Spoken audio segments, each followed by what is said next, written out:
This is Jim Fetzer, your host on The Real Deal, where I'm very pleased to have as my special guest Scott Henderson, who's been doing research on the Apollo moon landings. This has been a subject of great interest to me for many, many years. I've done a number of interviews with Dennis Camino about it, for example, and of course we've just published the second edition of And I Suppose We Didn't Go to the Moon Either, which has a new essay by Dennis, in fact, as well as others supplementing the contents of that book. Scott, tell us a little about your background and how you became interested in the moon landing issue. Well, good morning, sir. Thank you for having me on the show. Mark Sallin sends his best to you. And a little history about myself. I'm a chef by trade. I've always been interested in the moon landings, and in 1969 I was just starting high school. So the science teachers were, of course, very interested in it. It was a very hot topic, and all through high school, every science class we had, the moon landings and everything came up about it. We even had a model of the Saturn V rocket in the corner of the science room. But of course, it was all predicated on the assumption we'd actually gone to the moon. Well, of course, and in those days, of course, why would you question anything? And so for many years, I believed, like everyone else, that we went to the moon. And when I first started hearing about the conspiracy, I thought I better have a look, because I've always been interested in it. I always followed NASA. And when I first started, the first thing I was doing, I was looking for the evidence that we went. I wasn't looking the other way. What I researched was the people that were speaking and saying we didn't go had some real facts. That just made me dive deeper into it. I spent probably 3 or 4 years still looking for the evidence that showed that we went. And the harder I got into the subject, and the more I researched it, the more I realized that it didn't happen. Yeah, it's quite disillusioning, isn't it, to discover some huge story, whether it happens to be JFK or 9/11 or the moon landing, was a pack of lies, a whopper perpetrated by the government on a gullible public. It's a shocking and disillusioning experience, Scott. Oh, I realize that. The one thing that the fanboys of NASA claim is that it was easier to go than it was to fake it. As a matter of fact, they couldn't fake it either. They still filmed it. Yeah, that was attributed to Stanley Kubrick by most, including Jay Weidner, for example, who showed it was done using what's known as front screen projection, where the background is every bit as much in focus as the foreground, which of course would be an optical impossibility were it bona fide, all authentic and on the up and up. Well, yes, I've looked at his work, I've studied his work, and I've studied the involvement that Kubrick might have had. But you do realize that NASA has the largest studios in the world. Isn't that appropriate? Let me turn to your slide set here. Apollo Photographic Studies. I'm just so very pleased to have you here. Here's our first. Yeah, we'll start into it. The first set that we're going through are with the rover itself. This is the Apollo 17 rover. There are 3 of them. And it's very apparent in the picture. The one on the left in the screen is actually used in 15, 16, and 17 on it. The one at the top right is just used for demonstration photo shoot. And the one at the bottom right is the photograph of the actual final resting place of the rover. And if you look carefully across the frame rail on that one at the bottom right, you'll see on the right-hand side the links are quite a bit shorter on the right-hand side by the tire there, coming up. And then if you look at the one on the left, you'll see that they're quite a bit longer. The frame rail is completely different on the 2 machines. Well, that's fascinating. And of course, I notice on the top right, we have what looks like tracks for the rover. But on the left-hand side, there are no tracks, which of course is very, very puzzling, unless perhaps the rover was set down using a crane. Well, if you realize that they might have driven it in, if you realize that they were probably shooting it multiple times, okay, and the set crews and that would be out there, they'd have to rake off all of their footprints so that only the astronauts' footprints are in the shot. So in fact, when they were re-grooming the set, they inadvertently had raked over all of the tracks as well. That's my theory on how that happens. But of course, you'd agree there's something funny there, because we should have tracks. If indeed moon dust retains any tracks, we see a number of footprints there, which suggests it does. My belief is, since the moon is bereft of atmosphere, that you could no more leave tracks in moon dust than you could in the sands of the Sahara. That's right. Well, of course, this was not shot on the moon, so the tracks are there, right? And they're very defined.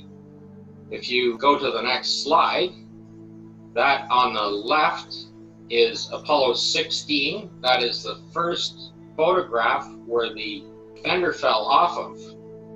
And the one on the right is Apollo 17. I mean, they were literally using the same equipment for all of the 6 missions that they photographed. That you'll see it that more apparently as we run through them, that it's the same equipment being used, and you can see it age over time. So the astronauts in Apollo 17 took one of the maps off and put it on the fender, and that's how it got there. But it actually fell off in Apollo 16. It's the same rover, that particular one. Now, this is also Apollo 16 in this one. And if you look just above the fender there, you can see that the steering arm has fallen down, okay? And the steering was damaged in Apollo 15 and apparently was magically repaired by parking it in the shade overnight. and that's done by a well-respected presenter that put that out. I won't say who it is. But what happened is the front steering broke, so the front tires would just splay out. So the only way to keep it running and going is they were driving it backwards. And on the right-hand photograph, you're looking at the tire tracks, and the actual video of that, they've actually reversed the video, so it looks like it's driving forward. But it's exactly following the tracks. Now the chevron pattern on the tires show you which way it's running. They're driving that backwards, and they're stopping and taking pictures and driving it backwards. And there's about 70 or more photographs of that on it. And if you look at the photographs backwards, then it matches the video, because the video has been run in reverse, right? If they were actually driving over their own tire tracks, the chevron pattern would be the other way. Here is the same rover in 15, 16, and 17. Those are the top photographs on it. And the close-ups of the tire show that the left rear wheel axle has a leak in it, and it's coming out, and as the tire rotates, the oil is getting all over the rim, so the dirt is now sticking to it, right? And you can see it in 15 on the top left and 16 in the middle. That's apparently the sea rock there, that one. And the bottom are the blow-ups. And by the time you get to Apollo 17, which is the one on the right at the bottom, the oil is really leaking rapidly out of it, and it's going up the frame rail, it's going across the side frame on it, and other associated pictures with it is actually getting all over their suits as well. And of course, Scott, wouldn't it have been all but impossible to repair a rover on the moon? They had absolutely no contingency for any additional equipment when they were traveling, so they had no repair equipment. The amount of tools were cut down that they needed to have. They developed a bolt called a Boyd bolt, which is, they just needed one tool, and they just push it in and give it a half turn, and it releases the equipment.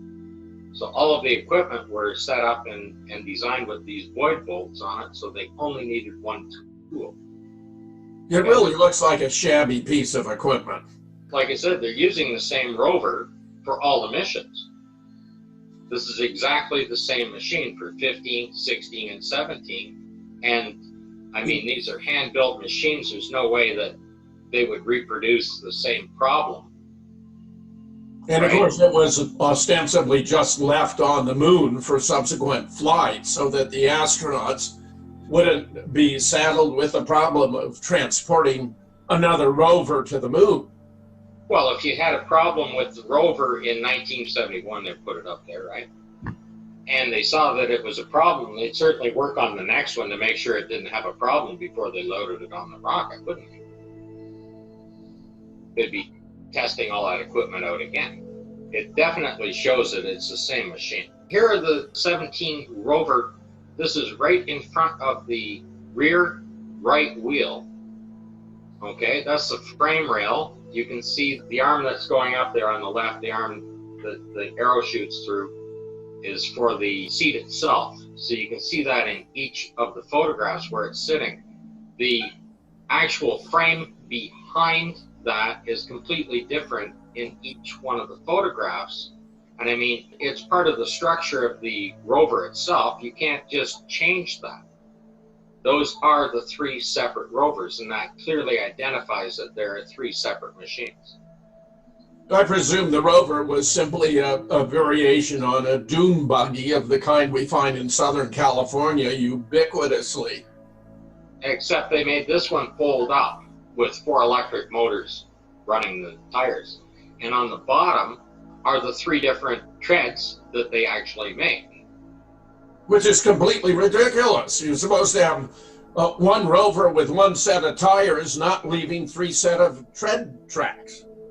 Well, it should always look the same, right?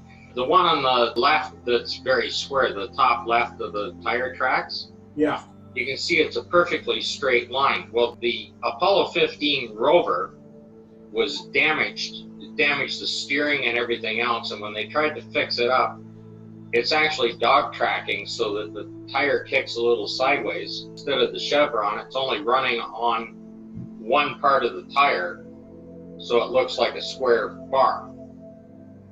You mean that you are suggesting there's a legitimate explanation for this variation in the tracks? That's the one rover, the top left tread. That rover's damaged. This is Apollo 17 though. This rover's been running around in 15, 16, and 17. That's the same rover that broke down, that the steering arm fell off in 16 that we saw in the other picture. It's the same rover. They keep repairing this thing and keep using it over and over again, even though it's damaged. Do we have any records of the astronauts performing these repairs? Were they photographing their work on the rover? No, of course they didn't photograph the work on the rover. I mean, they were sitting on Earth, and the entire support crew were coming in there, and probably Grumman and Boeing and everybody else are trying to keep this stuff running. It's just an elaborate joke. It's such a ruse. Now, this is Apollo 17, and they just threw the arm away when they were done. That steering arm right there is on the ground, and it finally fell off the rover completely. So they threw it away, and then they set a golf ball down beside it. 14 is the only one that claimed to have a golf ball. And if anyone is analyzing this photograph in particular, and you zoom in about 10 times in, you'll start to see golf balls all over there. They were using this as a driving range when they were having lunch between filmings. Scott, that's stunning. That's just embarrassingly bad. The only thing I haven't found is what brand of pizza box they were using for lunch. You know, like, it's pretty amazing when you look at some of these photographs. The arrogance of this operation, you know, just treating the American public as though they were nothing but a vast collection of morons. Now, if you're looking at the ground here, it doesn't match the background. Okay, the mountain in the background is quite a bit different color. And you'll see the change when they're shooting through this valley on it. And the reason why it's darker is because it had rained. Because it had rained on the moon. It had rained on the set I know, that's what I'm saying, Scott. Okay? I mean, it's absurd. You can see that it's rained, and if you look at the ground, you can see how it's speckled or rough.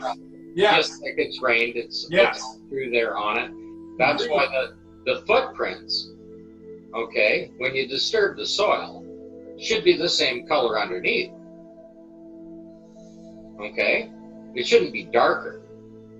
That only, like, if you're walking through perfectly dry sand and you kick the sand up, it's still the same color. Right. Underneath. But Right. if it's got water in it, then it's darker. That's right. This is exactly what you're looking at in the photograph. And I mean, Scott, I love it. This is just fantastic stuff. this is just one example of the checklist, the cuff checklist. These are worn on the wrist or the cuff, right? And it's a little set of instructions for the astronauts. But what they actually are instructions on how to film each scene. Yes, this is the script. This is the script. This is the storyboard, right? The astronauts, of course, they had their own communications. They couldn't have anybody else giving them instructions over a mic that's being recorded live for them or whatever they're doing, right? And they were restricted in their vision, so they couldn't have people giving them hand signals. So they had to write these things up for them and say, this is what you got to do. So it actually gives them the timeline, because the back cameras either had a 4-minute reel or a 12-minute reel. So it gives them the timeline, what they're doing. And if you look at the top left, the LMP is the lunar module pilot that shows him where he's going to be standing. Okay, it shows where the footprints are, it shows where the disturbed area is, right? It showed where the rock, where the hole was and where they set the rock, how to do it. And then it shows where it says 1, 2, 3 on the thing there, that it shows the camera settings and where to stand for the commander to take those photographs and how many photographs to take. Okay, and on the top right, it's a full description of a boulder right down to the exact size. Now this boulder is about 50% bigger than a football, okay? Yeah. Now, it shows the exact time that the astronauts would arrive. This is Station 9. And of course, they laid the stations out too. They mapped all those out before they went. These are done months before they even took off, so-called, to go to the moon. So how did they know that there'd be a football-sized rock there and know what the mineral contents were once they split it open when they got there? Scott, this is devastating, devastating stuff. Absolutely. And then when you look at the bottom left, you'll see that it says photos taken, past tense. Yes. But they even know the direction of the sun, where to set the cameras up in the direction of the sun. How do you know which direction this rock is going to be located at when it's only that big? Because, of course, they're prepping the set. I mean, it all is just so incredibly revealing and so damning of the whole project, Scott. Well, you see, they went out and they collected the rocks here on Earth, and then they designed the set. So they set up the different stations, and that's where they're going to have the different samples of rocks coming from. And these are all laid out in the storyboard on the cup checklist. Fascinating. All ahead of time, right? That's how you get the station layout. Even though the exact time, like if you can imagine the exact time, you have to start from launch and calculate that that's when they're going to show up. There's 5 alternate landing sites for each mission. They left nothing to chance, of course, and nevertheless they slipped up in innumerable different ways. This is the video that they put up on the internet. It's called the Grand Prix. Okay, and if you listen to the commentary, it's like they're just, okay, we'll give it some gas and make a turn here and do this and do that.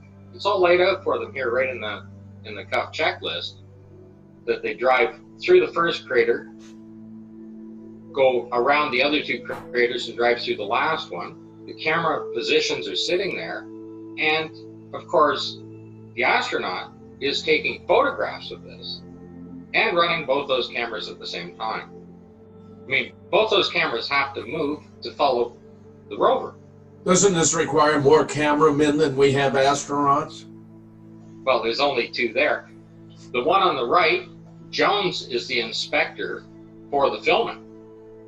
Okay, and they've penciled him in here on the thing. And there are a couple of people on the internet that claim that Jones is actually a crater.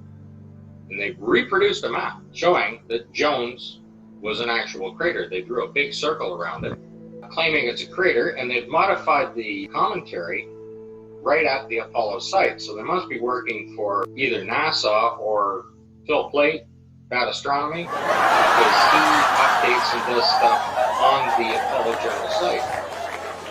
If that was a crater there, a large crater, the one that they drew and put a map up for, first of all, they never traversed through a crater. And if you look at the depth of these craters, okay, there's no way you're going to drive the rover through it. At no time did they do that. And that straight line is the traverse line where the rover's driving down there. And if you look at most of the craters on there, they're all done with British names. There's Camelot and Henry and Shakespeare and stuff like that, right? Not Jones. No. Okay.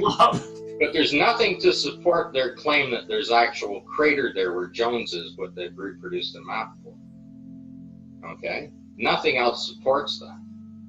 And you believe it was actually a director or an inspector or someone who was... Just go to the next screen. There he is right there. That color plate. Oh yeah, Inspector Jones, yeah. That color plate is at the start of the photograph shot. So this is at the start of the video that's running on here. And of course, so this is so revealing in and of itself, for crying out loud. if Post is the photographer, he wasn't on board. He never went to the moon. Now look at the date. 28th of November, 1972. Well, they didn't launch until December the 7th. The launch date for Apollo 17 was December the 7th. This was shot on the 28th of November. Or about 10 days before they even took off. Yes. Now, all of these videos are online.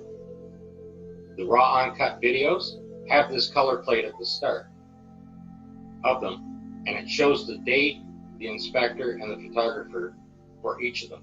So it's that blatant, it's that obvious, it's that accessible.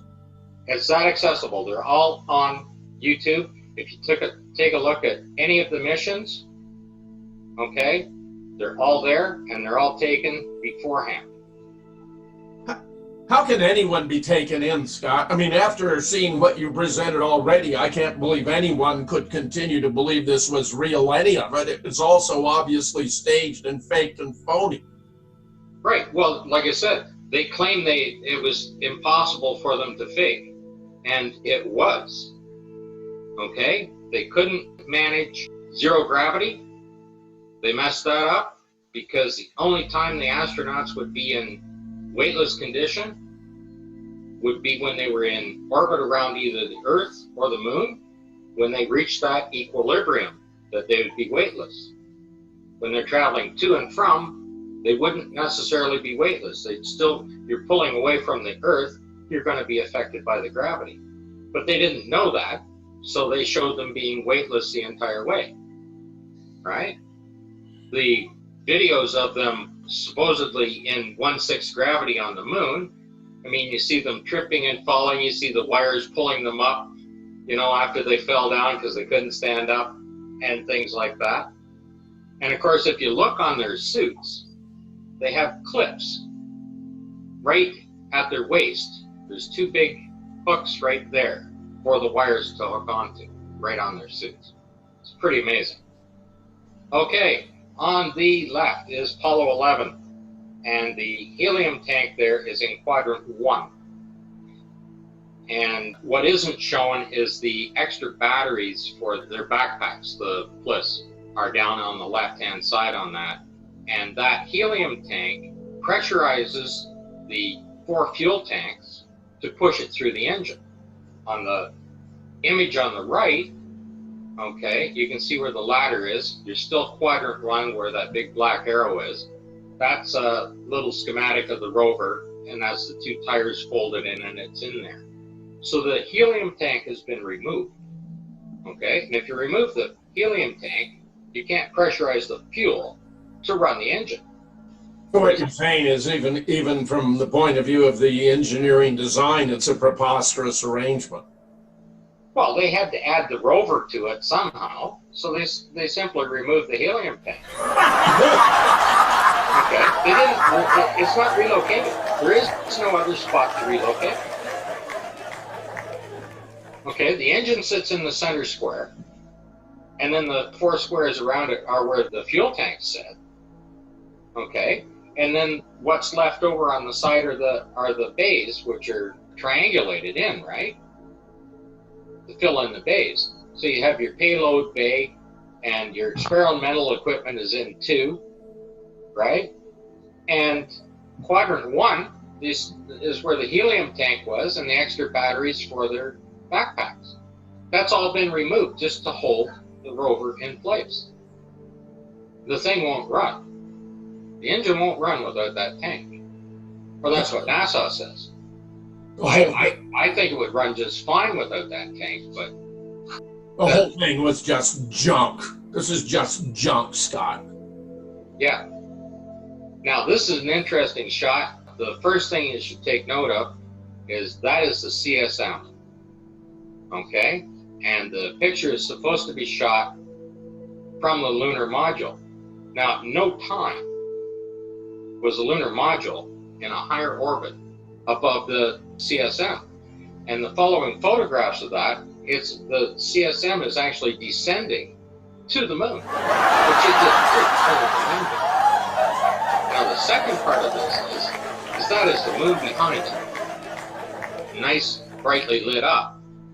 So the silver reflection on that should have nothing but the blackness of space. There's nothing else there. There might be a little image of the lunar module, but that's not what you're looking at. This thing is hung up in a hangar somewhere, and if you look at the close-up, you'll see that there's the 2 doors are there. Those are colonial-style doors. One has the window in it, right? The other one, you can see the handle and the latch on it. And then back on the right-hand side, there's 3 guys standing there. 2 are facing to the left, and the other one is facing forward. And if you look at it, you can see their arms, their hair, their faces are all there in those images. Now, you mentioned the blackness of space. My presumption has been that the sky would be ablaze with points of light that were distant stars, that they wouldn't be twinkling because of the lack of atmosphere. But either way, you should be looking up at the CSM, not down toward the moon. Because it is pointing up, even if it's not going to show stars or anything else, it should only be the blackness of space. There should be nothing else reflecting off of that. Okay? And that's exactly what you're looking at. I mean, like there'd be a bright reflection of the sun, wherever it's sitting on it. And there might be a little spot because of the angle of that cone, right? There'd be a little dot of the lunar module would show up in it, and neither of those are there. Well, your most devastating point is the CSM was never in a lower orbit below the LM, and therefore the photograph is impossible. The series of photographs of this, it's traveling very low down. It gets down to a little tiny dot that you have to zoom in to even see it. It's that much lower. And there's absolutely no way, and all of their other documents that support the orbits and their paths never show the CSM below the LEM. The LEM comes up to it and joins with it. This is an interesting photograph. This is of course, the iconic photograph of Buzz Aldrin. And he's actually pointing at his watch. And because the astronauts themselves are the whistleblowers, they do a lot of pointing stuff out. A lot of pointing stuff out. And if you see the watch is 14 minutes after 11, David Percy wrote up the article on here on the importance of the 11 and 14 for both the Freemasons and NASA. The fact of the matter is, he stepped on Buzz Aldrin's, the official file is he stepped on at 3:16:15 UTC time, and that would make it 11:15 Florida time, I think.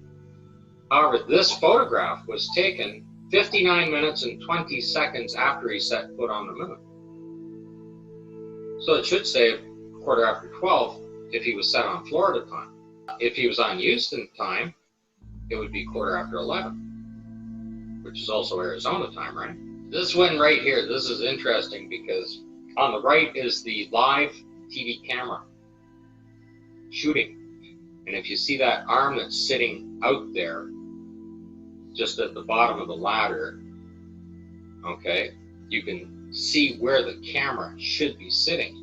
And what's coming down, that shadow coming down on the ladder, is Aldrin's leg. On the left-hand photograph, when you look, there's no camera there. Now NASA claims that that camera was on that pallet that folded down and came out, and where the location of that is in between, in that black spot in between the rungs, is where the camera is actually sitting mounted. And it is mounted there. But that's the one they drag out and set out on the ground and pull it out 100 feet and shoot from there. Well, these photographs are basically completely incompatible. Well, it's shot at different times. They shot the video. Aldrin appears to be in the shade, whereas here on the left, he's very clearly, illuminated.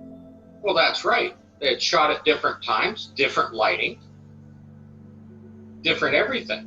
I mean, in and of itself, this proves a fraud right here. In fact, many of your different presentations, each of them is sufficient to show the whole thing was an elaborate hoax. Why isn't Armstrong in the photograph, in the live video? You can see where he has to be standing to shoot that. It's shooting both the legs back, right? When you're looking there, you can see him shooting both the legs back. He has to be out on that side of that ladder. Roughly where the name Aldrin appears. Yes, he has to be standing there. And that bright spot is where he walks around to. If you're watching the video, he disappears around there long before, like, you see him taking some photographs or whatever, and then he walks around behind there. But Buzz hasn't even started down the ladder when he disappears. And the only way that could happen is it's shot at 2 different times. They're doing multiple takes, multiple changing lighting. Here's an example of them changing the lighting up.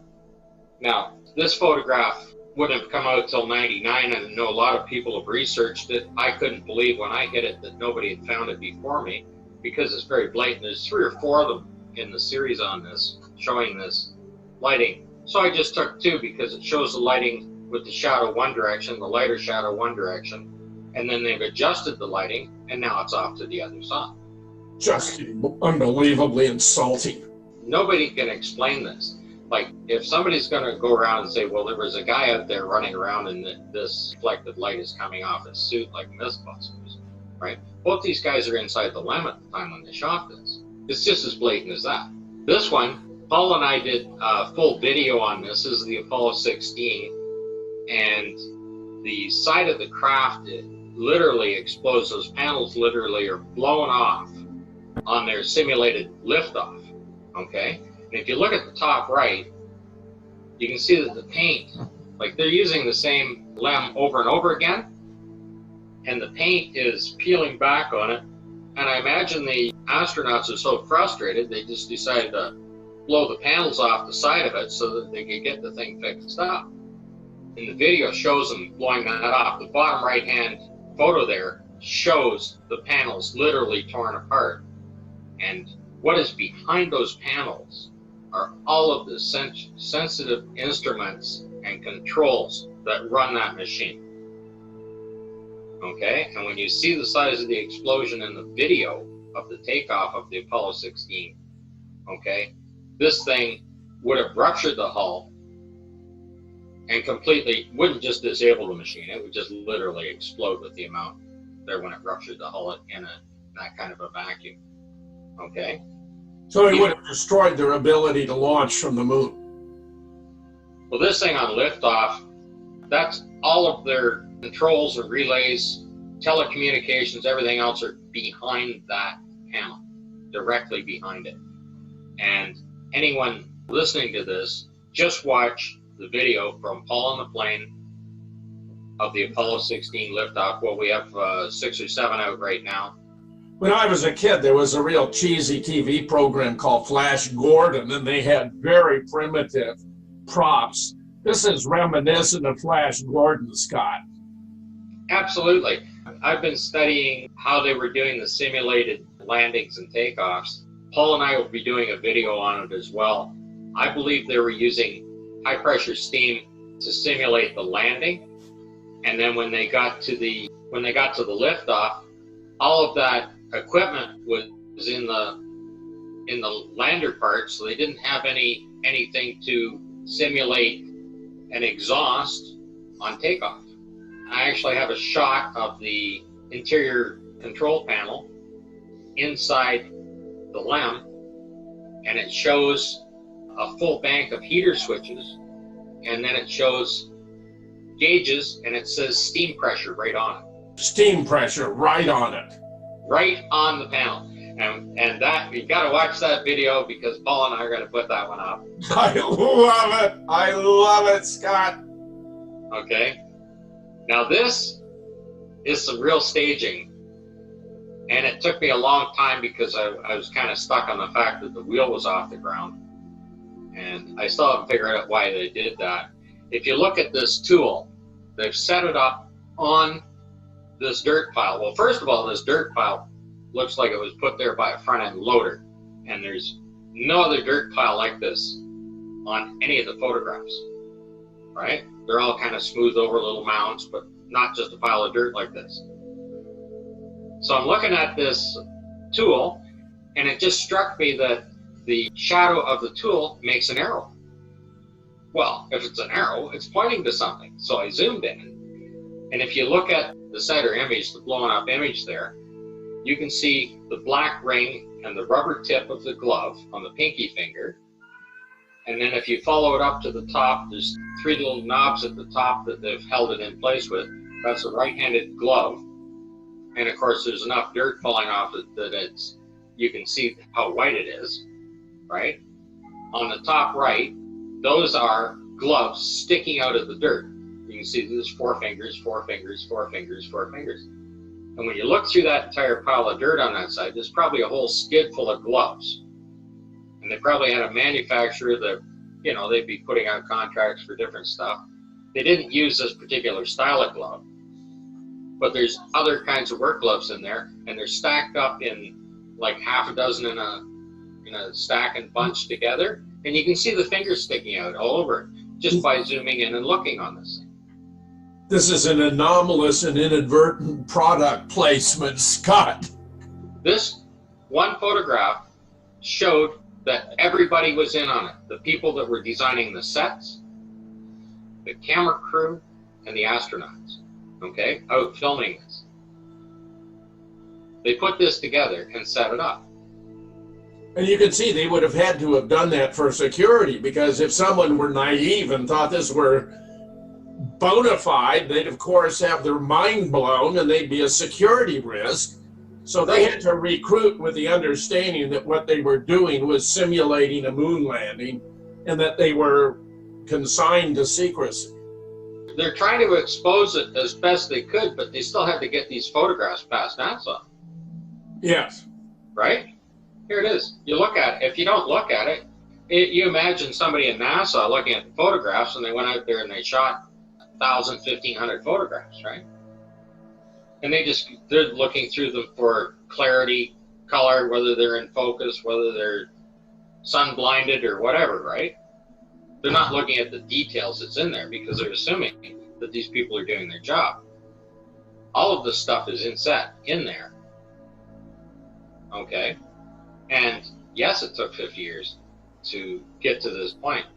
Many thousands of people have looked at these photographs. I mean, when Marcus Allen, if you realize what he was doing, it's absolutely amazing because the only photographs he had were just a few dozen. And they were designed for magazines and any other media events, right? These things were airbrushed over, corrected, color corrected, centered, the whole 9 yards, right?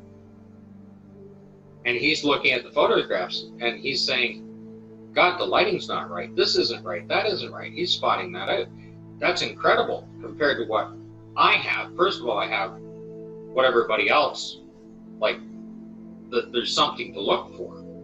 And I have every photograph available. I've downloaded every photograph. I have them all to look through. And I'm sitting here with a 4K video screen, 30-inch video screen, and I can zoom in 10, 15 times, and it's still clear. It doesn't pixelate, right?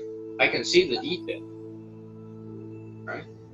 Nobody had that 20, 25 years ago, 30 years ago. So what they did, like, even, you know, like Ralph Renee and Bill Casing and that, they should have settled this back then. I mean, James Collier, he had them dead to rights as well.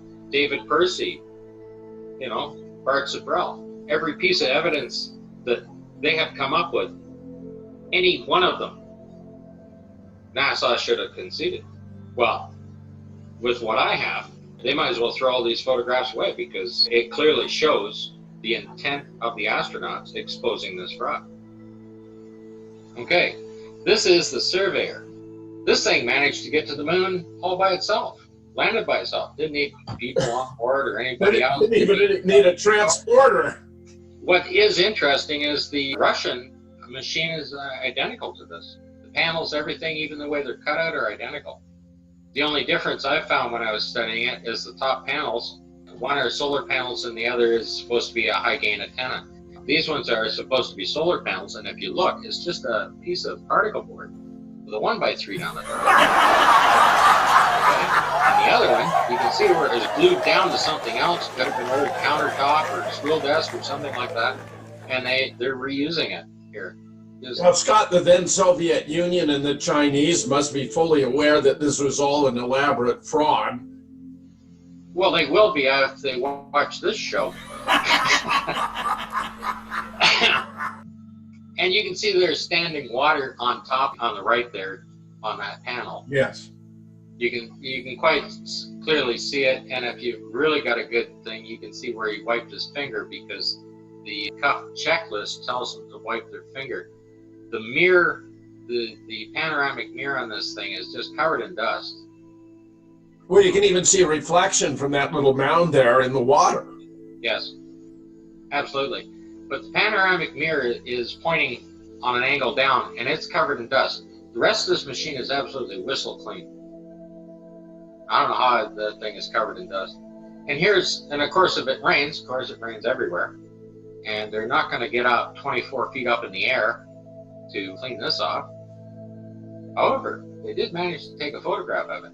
This photograph is supposed to be a docking sequence in space, but not on the lunar surface. Well, this is all just embarrassingly bad. It's so amateurish. I'm just in shock. This one's really going to get you. When I was looking back through all the PDFs, a pressure test, they got to about 8 psi, and it blew the window out. That's about all it can handle. That's why they only claim to have 5.5 psi inside the machine. So they duct taped it back together and they put a rain guard on it. Well, the rain guard got broken somehow, probably when they were lifting it with those straps, right? Probably hooked it, broke the rain guard off. So on the right-hand side, there is the window. And of course, even the seal on the window is broken in between the two layers of glass, and the paint's peeling up inside.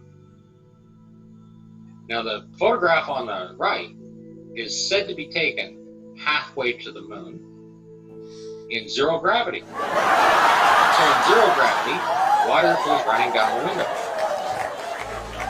Okay. And it's supposed to be 240 below zero and would be frozen if it were real.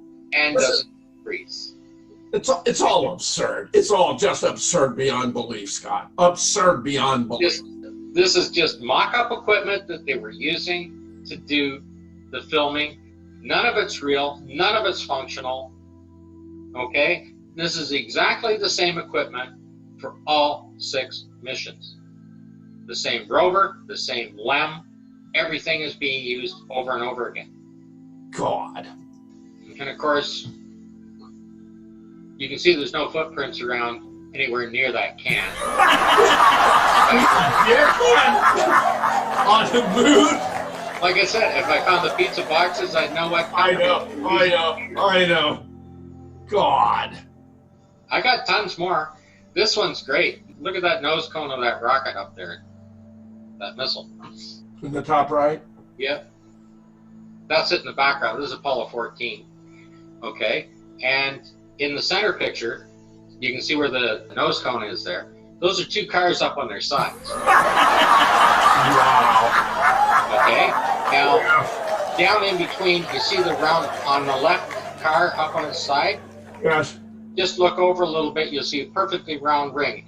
That's about a 59 Ford with the Continental kit on it. That's the tire sitting up there, buried in the dirt. That's another car sitting in there. And then on the bottom right, I didn't use another photograph. Just to the right of this photograph, the next picture over, on the bottom, that is the Bentley. It's mentioned in audio and it's in the transcript. A Bentley. That's the Bentley. You can see that car sitting there. One of the most expensive cars in the world in the landfill. Yeah, but they threw him out. Probably Elvis Presley's. Now this is Apollo 11. Now Apollo 11 weren't so bold when they were doing stuff. They simply took a photograph of the equipment. So there's a close-up of what's down inside that crater. And you can see the top arrow there. That's a gear with a chain on it. Flying down. Those are all gear cases, and then this great big case down at the bottom, and it's got this big arm sticking out on it, kind of almost a bucket scissor arm, claw arm sticking out. That's the actual gear case sitting right there. And Kip Teague has tried to hide most of this stuff and erase it and blur it, and he's using Photoshop effects on it, right, to make it grainy and everything else, but they're all right there. That gear case is the same. The chain at the top is just a dead giveaway. But all of that stuff down there is just scrap metal parts. An industrial waste dump here on Earth.